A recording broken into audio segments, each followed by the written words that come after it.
Imagine you're strapped into a tiny black cockpit, alone, hurtling toward the edge of space. Mike Melville's heart races as the seconds tick by. He's got just 80 seconds to break the sound barrier and push to 100 kilometers altitude. One mistake, one hiccup, and his dreams end in fire. But if he makes it, he'll become the world's first commercial astronaut. What's driving a small team to risk everything for this shot at space? Peter Diamandis wasn't born wanting to start a space race.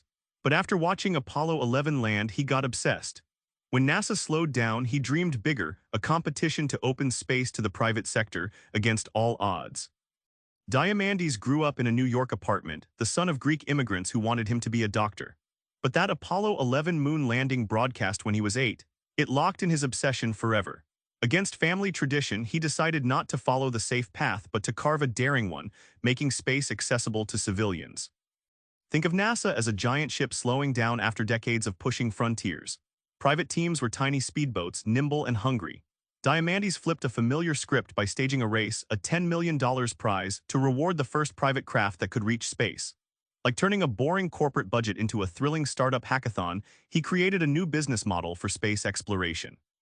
This wasn't just a contest. It ignited a revolution.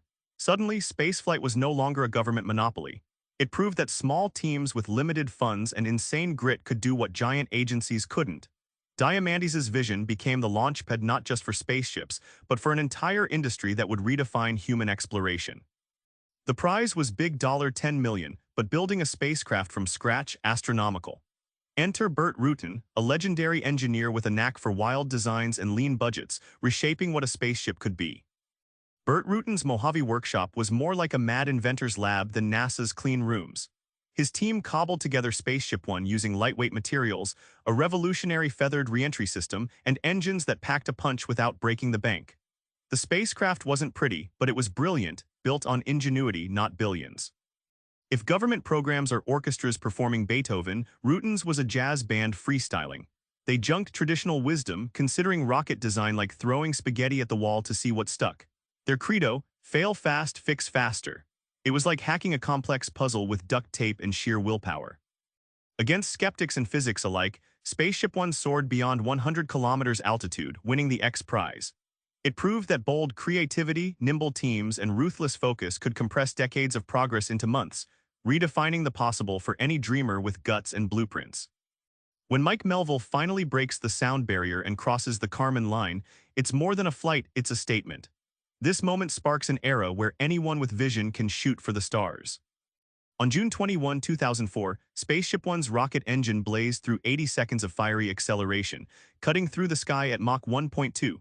Mike Melville floated briefly in microgravity, the first commercial astronaut forged by a ragtag team's fearless gamble.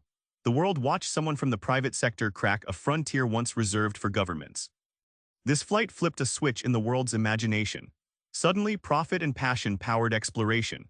Private companies surged into space tourism, satellite launches, and tech innovation.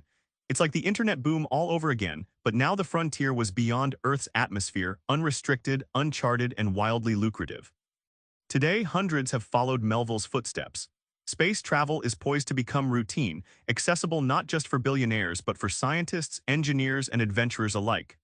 The rocket science fairy tale began with a race, but it's evolving into a global movement redefining human destiny. Remember Mike Melville, strapped in that Spartan cockpit, heart pounding as he shot skyward? His success was never just about speed or altitude, it was fueled by a relentless belief in possibility. So next time you're staring at a mountain that seems too high, think, what tiny, improvised spacecraft can you build to get you over it? Try imagining your own X Prize moment. Subscribe for more book summaries like this one.